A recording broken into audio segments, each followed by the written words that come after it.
व्यंग रचना का शीर्षक है रामलला का चंदा और रामलाल का दुख।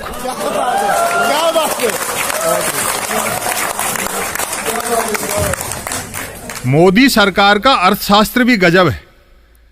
बाजार बैठ रहा है और शेयर बाजार उछल रहा है। रामलाल के पास रियल एस्टेट कंपनी से फोन आया, भारी डिस्काउंट चल रहा है, तुरंत मकान खरीद लो।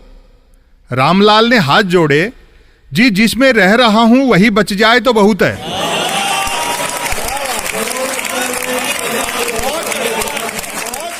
पेट्रोल डीजल रसोई गैस की कीमतों में आग सी लगी है।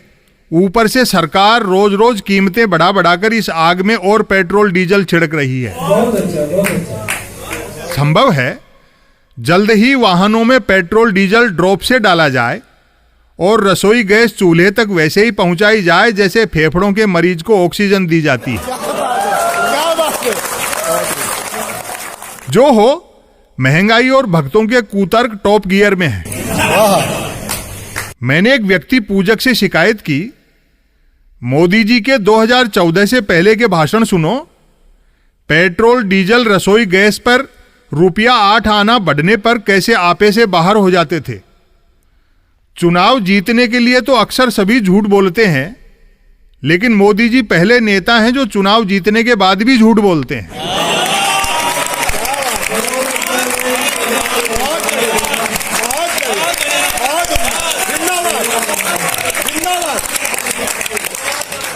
लगातार कीमतें बढ़ने पर प्रधान सेवक तो छोड़ो, आप भी आवाज नहीं उठाते।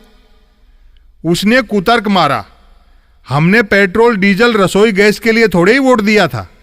मैंने समझदारी दिखाई, उसका गला पकड़ने के बजाय अपना माथा पकड़ा। मतदाताओं से निवेदन है कि अगले चुनाव में 2 सरकारें चुनें, एक धर्म कर्म देखे और दूसरी महंगाई बेरोजगारी। मैंने उससे बहस नहीं की। प्रबुद्ध नागरिकों से निवेदन है कि कृपया ऐसे लोगों से उलझे नहीं, ये गुस्से के नहीं दया के पात्र हैं। समय सबको सुधार देगा। भक्तों के लिए कौन से अलग से पेट्रोल पंप खुलेंगे। अभी अभी ताजा मजाक झेला।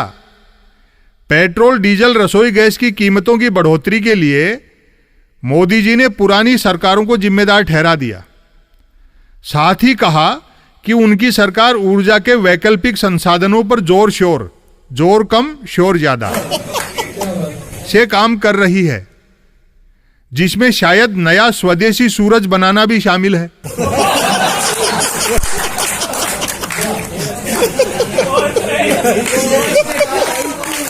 प्रधानमंत्री से ज्यादा सवाल न करें, अन्यथा वे बढ़ती कीमतों के लिए उस व्यक्ति को भी जिम्मेदार ठहरा सकते हैं जिसने पेट्रोलियम पदार्थों की खोज की थी। जिस तरह नियमित कीमतें बढ़ रही हैं, हो सकता है किसी दिन कीमतें न बढ़ाए तो सरकार को ही लगता होगा कि आज तो राष्ट्र के लिए कुछ किया ही नहीं। कभी सरकार भूल जाती होगी, उस दिन भक्त याद दिला देते होंगे कि प्रभु ऐसे भूल गलती करोगे तो राष्ट्र का क्या होगा।